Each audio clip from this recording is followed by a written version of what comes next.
What I wanted to do in this video was to quickly review prefixes and re-explain their value and then also what exactly they mean. So to begin with, if you look right here, you've got your base units right in the middle. And so a base unit is any unit that doesn't have a prefix. So you have meters, seconds, liters. One that I forgot here was grams. And what you'll do is you can add a prefix onto that base unit in order to make the unit either bigger or smaller.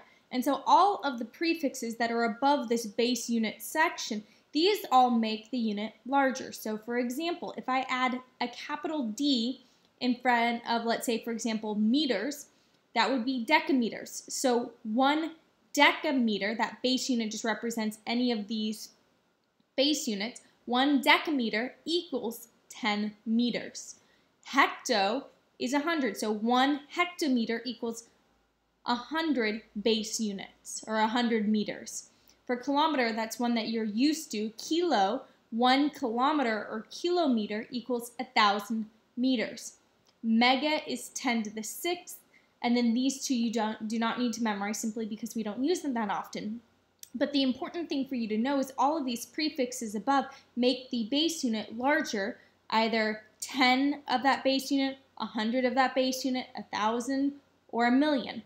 If you go below the base unit to deci, these prefixes make the unit smaller than the base unit. So for example, if you have 10 decimeters, that equals 1 meter. So that base unit is now, that unit with the prefix is now smaller. So 10 decimeters equals 1 meter.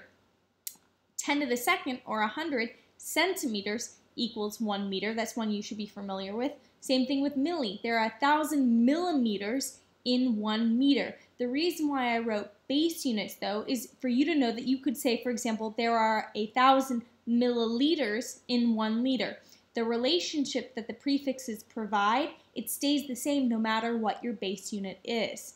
The other two that you need to have memorized are micro, which is 10 to the 6th micrometers or microliters in 1 liter, and then finally nano. So for example, there are 10 to the 9th nanometers in 1 meter.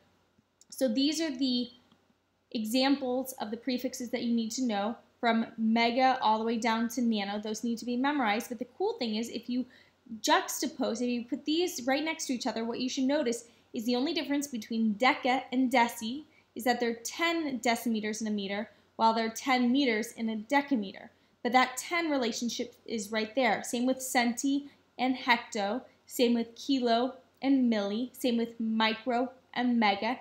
And so the only one that isn't paired off with something that you have to memorize is nano, but they're 10 to the 9th nanometers in a meter, and so the nano should be pretty easy to memorize. So there are really only a few relationships that you need to memorize, or numbers that you need to memorize, because they are mirrored on the other side of those base units. And that's it.